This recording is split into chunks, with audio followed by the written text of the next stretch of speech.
Well buddies, welcome back to my channel, and once again I'm here to tell you some English expression which is spoken a lot in my conversations. Are you ready to dive in today's lesson? Well, let's get started. Today we will be learning some small talk English expression, or you can call them some very nice English sentences which will help you from getting stuck into a situation where you need to talk to the people. So guys आज हम लोग कुछ ऐसे sentences के बारे में बात करेंगे जो बहुत ज़्यादा हमारी कन्वर्सेशन के अंदर बोले जाते हैं, लेकिन कभी कभी क्या होता है कि हम लोग बहुत से सेंटेंसेस को नहीं जानते, तो एकदम सिंपल इंग्लिश में हम अपना काम चलाते हैं। तो गाइज स्टार्ट करते हैं। आज का हमारा जो सबसे पहला sentence guys, when you meet to the people, जब आप लोगों से मिलते हैं, it is your first time, और वो आपका पहला वक्त है, पहला समय है, पहला टाइम है, तो आप सबसे पहले जब आप किसी से मिलेंगे तो किस तरह मिलेंगे? सबसे पहले आप बोलेंगे I am so please to meet you. क्या बोलेंगे? I am so please to meet you, आपसे मिलकर बहुत अच्छा लगा, आपसे मिलकर बहुत अच्छा लगा।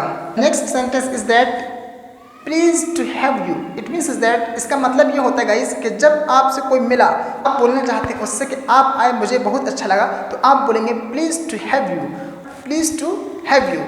When you want to meet with your friends, आप अपनी फैमिली से, दोस्तों से या किसी और से उसी इंसान को मिलाना चाहते हैं जो अभी आपसे मिला है या आपको जिससे मिलकर के खुशी हुई है, तो आप उसको किस तरह अपनी फैमिली से या अपने दोस्त से या अपने पेरेंट्स से या अपनी हस्बैंड वाइफ किसी से किस तरह मिलाएंगे?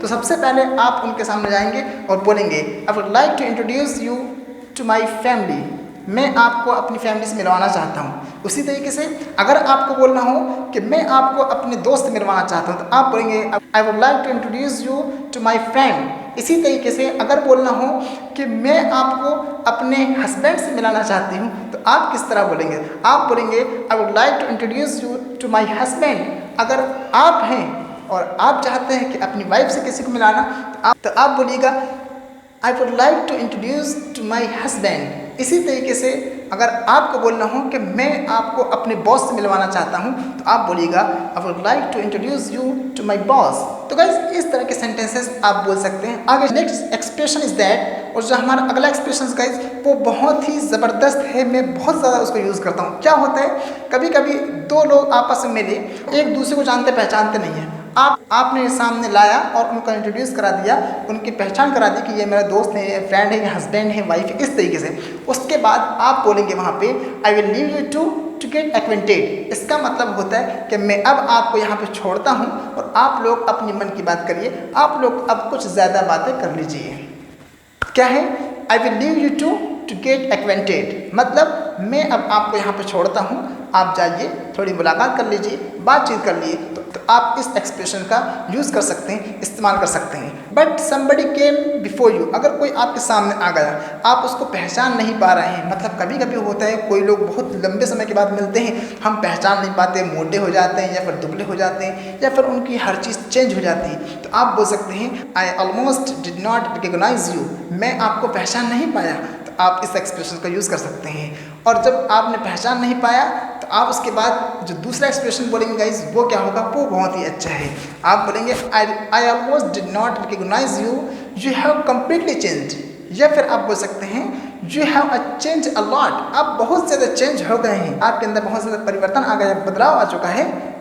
और इसी के साथ आप एक छोटा सा सेंटेंस फिर उससे बोल दीजिए, वो बहुत खुश हो जाएगा आपके इस सेंटेंस को सुन करके। और वो सेंटेंस है it's lovely to see you again, आपको फिर दोबारा देख करके बहुत खुशी हुई, बहुत अच्छा लगा मुझे। If you are going to meet someone, आप किसी से मिलने जा रहे हैं, but you did not meet before it, इसके पहले आप उससे मिले नहीं हैं, तो आप उसको किस तरह का इंग्लिश एक्सप्रेशन बोलेंगे? आप बोलेंगे have you meet before it, क्या हम इससे पहले मिले हैं? इस तरह के एक्सप्रेशन का आप बोल सकते हैं, यूज़ कर सकते हैं। Now get to the next point, and that is the good to see you again, और आपको फिर दोबारा देख करके मुझे बहुत खुशी हुई। ये एक्सप्रेशन कब बोला जाता है? इसको उस वक्त बोला जाता है suppose that is your after lockdown. Lockdown के बाद आपका बॉस, फ्रेंड, फैमिली मेम्बर्स में से कोई या कलीग्स, नीबर्स आपसे लॉकडाउन मिल नहीं पाए, बहुत लंबे समय के बाद आपको दिखे, लॉकडाउन ख़त्म हुआ और उसके बाद आप उनसे मैं आपको एक्सप्रेशन बता रहा हूँ कि किस तरह यूज़ करना है, और उसके बाद आप उनसे मुलाकात करते हैं, तो आप उनको बोल सकते हैं it's good to see you again, आपको फिर दोबारा देख करके बहुत खुशी हुई, फिर वही दिन हमारे लौट आए जो दिन हम लॉकडाउन में घर में गुजार रहे थे, उसमें बोर हो रहे थे, फिर आप लोग आए, आपको देख करके बहुत अच्छा लगा, बहुत खुशी हुई। तो आप इस एक्सप्रेशन का यूज़ कर सकते हैं। And the next expression is that when the someone came, okay, जब कोई आपके सामने आया और did not think that he will come before you, आपने नहीं सोचा था कि वो आपके सामने आ पाएगा या हो पाएगा इस तरह, जब अचानक में ऐसा आ जाएगा। आपने देखा oh wow what brings you here, आप उसको थोड़ा ताज्जुब के साथ बोला, अरे आप कैसे यहाँ आए, आप कैसे यहाँ आना हुआ। इस एक्सप्रेशन का आप यूज़ करते हैं, व्हाट ब्रिंग्स यू हियर, आपको कैसा आना हुआ यहाँ पे, या फिर आप यहाँ पे कैसे आए। आप इस एक्सप्रेशन का यूज़ कर सकते हैं, बोल सकते हैं। Get to the next expression that is very beautiful and I use it a lot in my conversation with my friends, with my family members and with my neighbors, which is wonderful and I speak a lot as I told you। अगला जो हमारा expression होगा वो होगा, आपको लग रहा है कि सामने वाला बंदा कभी यहाँ आया नहीं है, तो आप उससे किस तरह इंग्लिश में पूछेंगे। आप उससे पूछेंगे are you the first time here, क्या आप यहाँ पहली बार आए हैं। Are you the first time here, क्या आप यहाँ पे पहली बार आए। इस तरह के सेंटेंस आप बोल सकते हैं। थोड़ा एक्सप्रेशन हमारी स्पीकिंग के अंदर होना चाहिए। Are you the first time here, are you the first time here, थोड़ा मुस्कुराते हुए बोलिए, बहुत अच्छा लगेगा, सामने वाले को सुनने में अच्छा लगेगा आपको। Get to the next expression that is the beautiful and my family member always use this expression and I was wondering if we could catch up someday। it means is that, इसका मतलब ये होता है guys कि कभी कभी क्या होता है आपको लगता है कि यार हम जो मिले हैं हमारी बातचीत सही से हो नहीं पाई, तो आप उसको बोलते हैं I was wondering. It means that I was thinking, इसका मतलब होता है कि मैं सोच रहा था। आज कि ऐसा हो पाता है कि हम किसी और दिन मिलकर बातचीत कर लेते या किसी दिन और मिलते। इस तरह का जब एक्सप्रेशन बोलना होता है तो आप बोल सकते हैं I was wondering if we could catch up someday, मतलब काश के ऐसा होता कि हम कभी मिल करके अच्छे से बात कर सकते, अपने दिलों की बात कर सकते, अपने जो जज्बात हैं, अपने जो एक्साइटमेंट हैं, अपने जो इमोशंस हैं एक दूसरे से शेयर कर सकते। इस तरह के एक्सप्रेशन को आप बहुत अच्छे से बोल सकते हैं, यूज़ कर सकते हैं। And now move to the next and that is the oh I am sorry to bother you. कभी कभी अगर दो लोग बात कर रहे होते हैं या बॉस है, बॉस कोई काम कर रहे हैं, आप गए और आपने कहा कुछ कह दिया और बॉस ने उसको सुन नहीं पाया, ठीक है। उसके बाद में बॉस ने सुना और आपसे कुछ कह रहा है, तो आप उसको ओ सॉरी सॉरी, तो आप बोलेंगे oh I am sorry to bother you sir, oh I am sorry to bother you sir, माफ़ी चाहता हूँ आपको डिस्टर्ब किया मैंने। तो अब सामने वाला बंदा अगर बहुत अच्छा रहेगा तो बहुत ही एक अच्छे अंदाज से, बहुत ही प्यारे अंदाज से आपको आंसर देगा एंड ही विल रिप्लाई। और उसके बाद वो आपको रिप्लाई करेगा और वो क्या कहेगा, नेवर माइंड, कोई बात नहीं, कोई दिक्कत नहीं। अगर आप नेवर माइंड, कोई बात नहीं, कोई दिक्कत नहीं, मैं डिस्टर्ब नहीं हुआ हूँ। या फिर आप इस तरह का बोल सकते हैं, आप ये बोल सकते हैं नॉट एट ऑल, ज़रा भी नहीं मैं परेशान हुआ हूँ, कोई बात नहीं, कोई दिक्कत नहीं, आपने डिस्टर्ब नहीं किया है, डोंट वरी, आप घबराइए मत। बहुत लोग अपने हाई फाई कन्वर्सेशन के अंदर इसको यूज़ करते हैं, इस्तेमाल करते हैं। एंड दैट इज़ द, कभी कभी क्या होता है कि अगर आपको किसी चीज़ के बारे में जानना होता है, आपको कोई चीज़ जानना है, excuse me do you happen to know, क्या आपको पता होगा। Excuse me do you happen to know, it means is that क्या आपको पता होगा। Do you happen to know इसका मतलब होता है क्या आपको पता होगा। जैसा फॉर एग्जांपल मैंने कहा सर क्या आपको पता होगा सर कहाँ हैं, तो आप बोलेंगे excuse me do you happen to know where sir is. या फिर आप बोल सकते हैं excuse me do you happen to know where Ateeq sir is. या फिर आप बोल सकते हैं excuse me please do you happen to know where Americana is, Americana कहाँ है। या फिर आप बोल सकते हैं excuse me please do you happen to know is there any restaurant near by, क्या आसपास में कोई रेस्टोरेंट वगैरह है। तो आप इस एक्सप्रेशन का यूज़ कर सकते हैं। बहुत ज़्यादा आपको ये सुनने को मिलेगा, लोग बोलते भी हैं और लोग अपने कन्वर्सेशन के अंदर इसको बोलते भी हैं। नाउ जो अगला हमारा जो एक्सप्रेशन होगा गाइस वो ये होगा, कभी कभी क्या होता है कोई अगर आपके सामने इंग्लिश बोल रहा है या कोई और दूसरी लैंग्वेज बोल रहा है, आपको समझ में नहीं आ रहा है, कभी कभी होता है समझ में नहीं आ पाता, बाउंस हो जाता है। या फिर कोई हिंदी ही बोल रहा होता है, कभी कभी तो इंग्लिश सामने वाला ऐसा बोलता है फट फट फट फट इंग्लिश बोलना फरलाट इतनी तेज़ी से साथ। कभी कभी कुछ ऐसे भी लोग होते हैं इंग्लिश बहुत तेज़ बोलना शुरू कर देते हैं, या कुछ हिंदी बोलना शुरू कर देते हैं, या कुछ उर्दू बोलना शुरू कर देते हैं, इतना तेज़ बोलते हैं कि सामने वालों को समझ नहीं आ पाता। तो आप उसको किस तरह बोलेंगे, आप उससे रिक्वेस्ट करेंगे कि थोड़ा धीरे बोलने के लिए, तो किस तरह रिक्वेस्ट करेंगे। Could you speak a bit slow please, आप बोलिएगा तो आप बोलेंगे could you speak a bit slow please, क्या आप थोड़ा धीरे बोलेंगे प्लीज़, क्या आप थोड़ा धीरे बोल पाएंगे please. Now get to the next expression, that is the beautiful and use a lot in my conversation. और मैं अपनी बातचीत के अंदर बहुत ज़्यादा उसको यूज़ करता हूँ और वो है to the best of my knowledge। इसका मतलब होता है जहाँ तक मुझे पता है, जहाँ तक मैं जानता हूँ।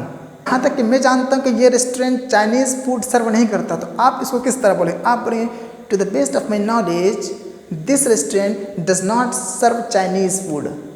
या फिर आप बोल सकते हैं जहाँ तक मैं जानता हूँ वो बहुत अच्छे से जानता है, तो आप बोलेंगे to the best of my knowledge he knows very well. या फिर अगर आपको बोलना हो कि जहाँ तक मैं जानता हूँ कि आपको आंसर पता होगा, तो आप बोलेंगे to the best of my knowledge you must know the answer. बहुत ही अच्छा expression, to the best of my knowledge. जहाँ तक मैं जानता हूँ स्कूल फिर से दोबारा स्टार्ट किए जाएंगे। जहाँ तक मैं जानता हूँ कि बैच बहुत जल्दी स्टार्ट होगा, तो आप बोलेंगे to the best of my knowledge the batch will be started soon. या फिर आप बोल सकते हैं जहाँ तक मैं जानता हूँ कि इस रोड को फिर से बनाया जाएगा, तो आप बोल सकते हैं to the best of my knowledge this road will be constructed again. This road will be constructed again. तो जहाँ तक मैं जानता हूँ या जहाँ तक मुझे पता है, दोनों ये इंग्लिश होती है to the best of my knowledge. And the next one is that कभी कभी क्या होता है, आपसे कोई आइडिया लेता है या कोई पूछता है किसी इंसान के बारे में कि हे सर ये वेयर इज़ बॉस, बॉस कहाँ है, हे वेयर इज़ बॉस, बॉस कहाँ है, हे वेयर इज़ अमेरिकाना, अमेरिकाना कहाँ है, कुछ भी चीज़ इस तरह पूछ सकता है, तो आप उसको बोलेंगे oh sorry I am not sure visit Americana, मुझे पता नहीं अमेरिकाना कहाँ है। ये एकदम फॉर्मल तरीका है बताने का। ओ मुझे नहीं पता, oh I am not sure which Americana, oh I am not sure which coat, I am not sure where is boss, I am not sure where boss is, मुझे नहीं पता बॉस कहाँ है। Oh sorry I am not sure what does it cost, मुझे नहीं पता इसका rate कितना है, इसकी कीमत क्या है। ठीक। And the last one is that very beautiful.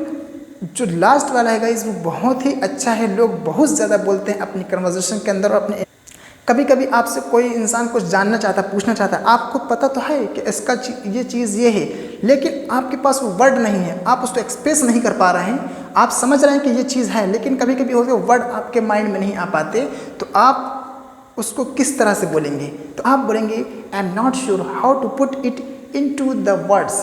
मुझे नहीं पता कि अपने वर्डों में इसको किस तरह मैं बोल पाऊँ, मुझे नहीं पता कि मैं अपने वर्डों में कैसे इसको प्रो पाऊँ, मुझे नहीं पता कि मैं अपने वर्डों में इसको कैसे एक्सप्रेस कर पाऊँ, मुझे नहीं पता कि मैं इन वर्डों को, या जो आप पूछना चाह रहे हैं इस आंसर को किस तरह से एक्सप्लेन करूं जो आपके समझ में आए। मेरे पास वो वर्ड्स नहीं है, मतलब मेरे पास जो है वर्डों का ख़जाना नहीं है वो, तो मैं नहीं बोल पाऊंगा। तो आप इस एक्सप्रेशन का यूज़ कर सकते हैं, I am not sure how to put it into words. अपनी बात को वर्डों में कैसे कह पाऊँ, तो इस एक्सप्रेशन का आप यूज़ कर सकते हैं। So well buddies, thank you, it's enough for today. आज के लिए इतना काफ़ी है, और सीखते रहिए, बोलते रहिए, और हमारे चैनल को सब्सक्राइब करिए। और अभी तक अगर आपने सब्सक्राइब नहीं किए हैं तो सब्सक्राइब करिए, ताकि आने वाली वीडियो के सभी नोटिफिकेशन आपको समय से मिल सकें। लेते हैं ब्रेक, बाय।